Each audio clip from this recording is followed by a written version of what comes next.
Hello my dear friends. आज फिर हम लोग एक नए टॉपिक के साथ हाजिर हुए हैं जो हम लोग पाल वंश या पाल साम्राज्य के बारे में पढ़ेंगे और जानेंगे। तो इसके साथ ही कुछ अन्य वंशे हैं, उसके बारे में हम लोग सीखेंगे जो काफ़ी महत्वपूर्ण है। तो शुरू करते हैं। पाल वंश का संस्थापक जो है गोपाल हैं, जो स्थापना 750 ईस्वी में किए हुए हैं। गोपाल ने अपने कब्जे में बंगाल को मिलाया था तथा मगध तक अपने साम्राज्य का अधीन ले लिया।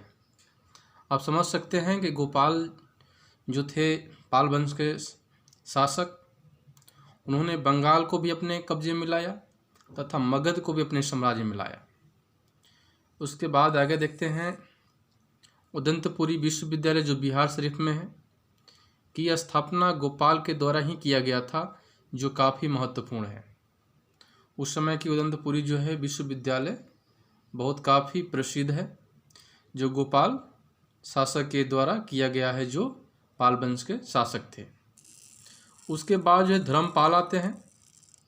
धर्मपाल ने जो है 770 ईस्वी से 810 ईस्वी तक शासन उनका रहता है।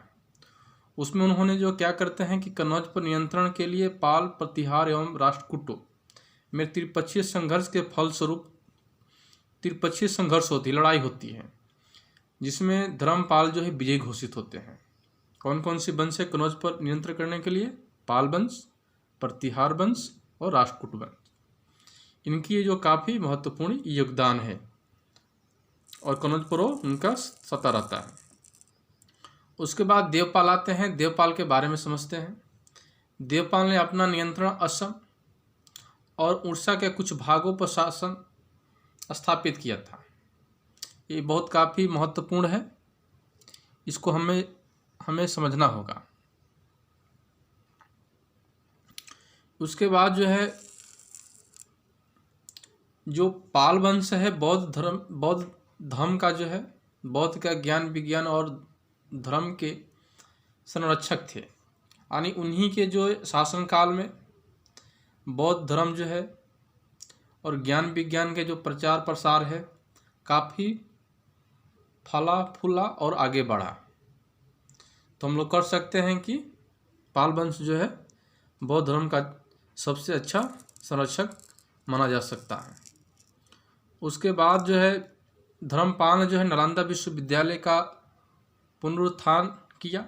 हम लोग जानते हैं कि नालंदा विश्वविद्यालय का स्थापना जो है कुमारगुप्त के द्वारा हुआ है, लेकिन इसका जो पुनरुत्थान जो है नए तरीके से जो है विक्रमशिला हुआ।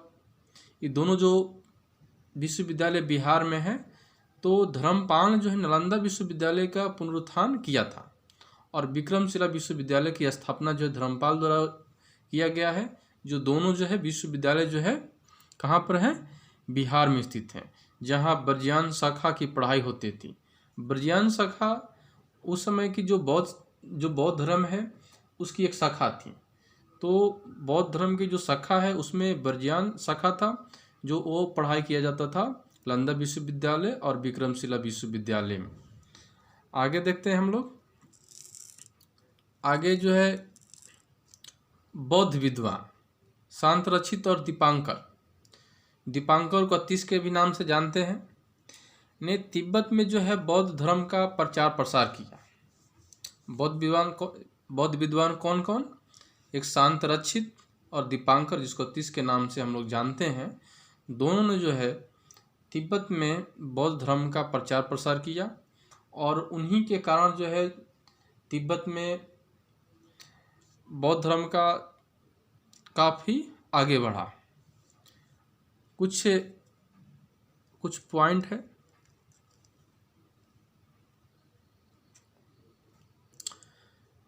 उत्तर पथ स्वामी की उपाधि जो है धर्मपाल को गुजरात के कवि शोढल ने दिया था।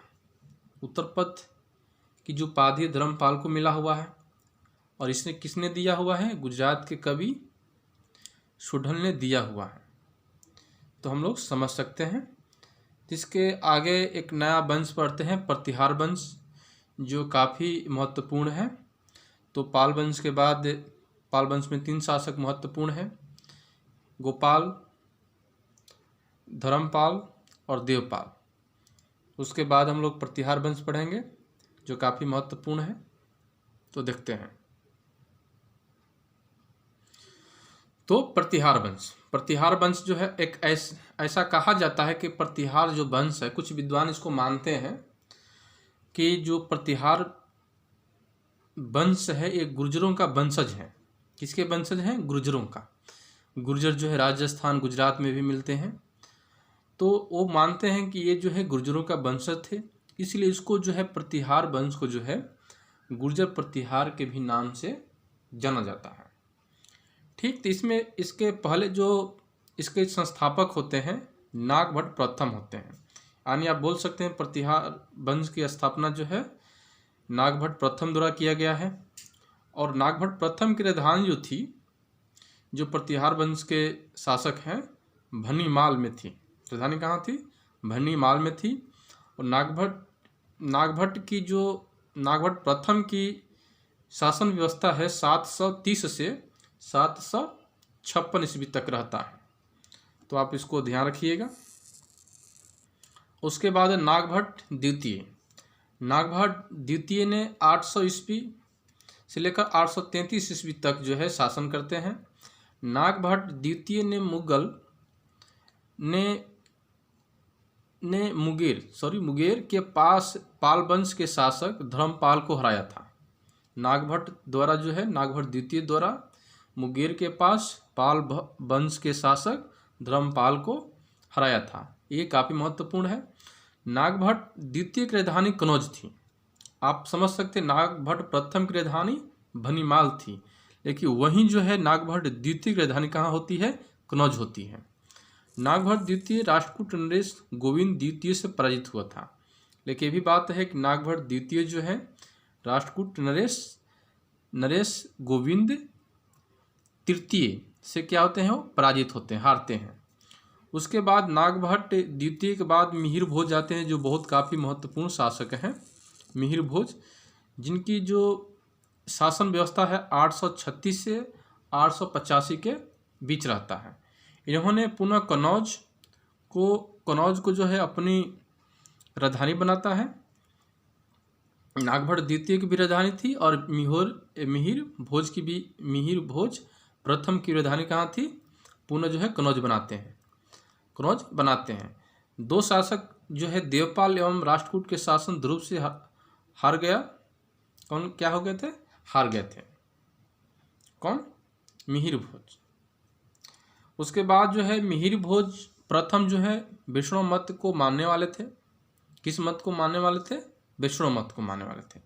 इनकी उपाधियां हैं मिहिर भोज की आदि वराह और प्रभास है। आदि वराह और प्रभास जो है इनकी 2 उपाधियां हैं जो काफ़ी महत्वपूर्ण है मिहिर भोज प्रथम की। उसके बाद जो है इसका महत्वपूर्ण जो अभिलेख जो है प्रशस्ति है ग्वालियर से मिला हुआ है। मिहिर भोज का जो अभिलेख या प्रशस्ति जो है ग्वालियर से मिला हुआ है, ये काफ़ी महत्वपूर्ण है। उसके बाद जो है महेंद्र पाल प्रथम आते हैं जो काफ़ी महत्वपूर्ण है, जिनकी जो शासन व्यवस्था महेंद्र पाल प्रथम की शासन व्यवस्था 885 से 909 ईस्वी तक रहता है, जिनके दरबार में राजशेखर रहते थे और उनके क्या थे? ये राजगुरु भी थे। और राजशेखर जो है काफ़ी महत्वपूर्ण कार्य किए हुए हैं और इनकी जो बहुत काफ़ी महत्वपूर्ण रचनाएं हैं जो एग्जामों में हमेशा आता रहता है, जिसको हम ध्यान रखेंगे। तो महेंद्र पाल प्रथम के दरबार में कौन रहते थे? राजेंद्र शेखर, और उनके क्या थे? वो राजगुरु भी थे। तो हम लोग फिर क्या सीखेंगे? राजशेखर की रचनाएं कौन कौन सी है। पहली जो है महत्वपूर्ण उनकी रचना कपूर मंजरी है। उसके बाद है काव्य मीमांसा, हरविलास, भुवन कोश और बाल रामायण। एक बार इसको फिर रिपीट कर लेते हैं। कपूर मंजरी, काव्य मीमांसा, हरविलास, भुवन कोश और बाल रामायण। उसके बाद जो है हम लोग एक चीज़ ध्यान रखते हैं कि अलमसुद्दी एक जो है बगदाद का निवासी था, जो भारत आया था 915 से 916 ईस्वी के बीच आया था। उन्हें जो है प्रतिहार राज्य को अल जुर्ज कहा। क्या कहा? अल जुर्ज कहा, जो काफ़ी महत्वपूर्ण, इसको समझने के किस राज्य को जो है, किस राजवंश को क्या कहा था? अल जुर्ज कहा था। तो प्रतिहार राज्य को उसने अल जुर्ज कहा था। वो बगदाद का निवासी था, उनका नाम है अलमसुद्दी। उसके बाद राष्ट्रकूट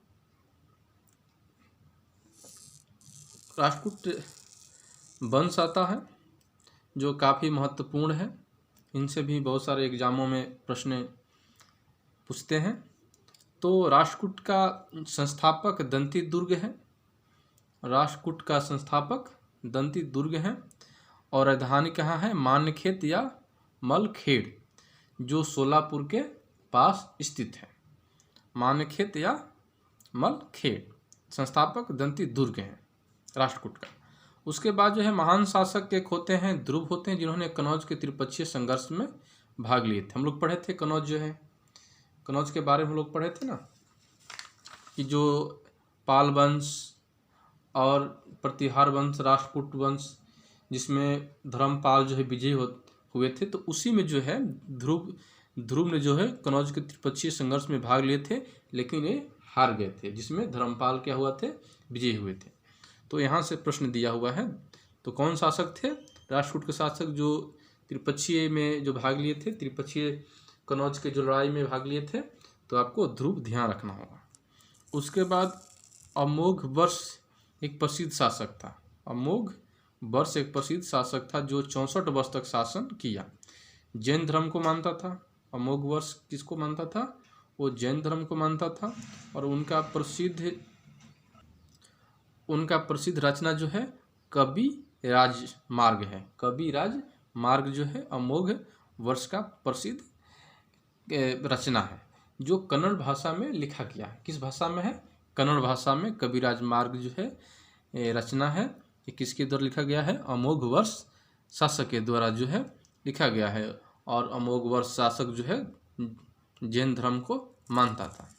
उसके बाद अन्य कुछ महत्वपूर्ण शासक आते हैं। इंद्र तृतीय और बल्लभराज आते हैं। उसके बाद कुछ शासक और भी हैं। कृष्ण तृतीय अंतिम प्रतिभाशाली शासक था।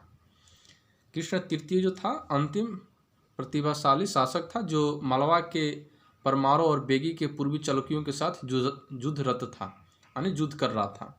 उन्होंने चोल राजा परंटक प्रथम को 949 ईस्वी में हराया था। कब हराया था? 949 ईस्वी में हराया था।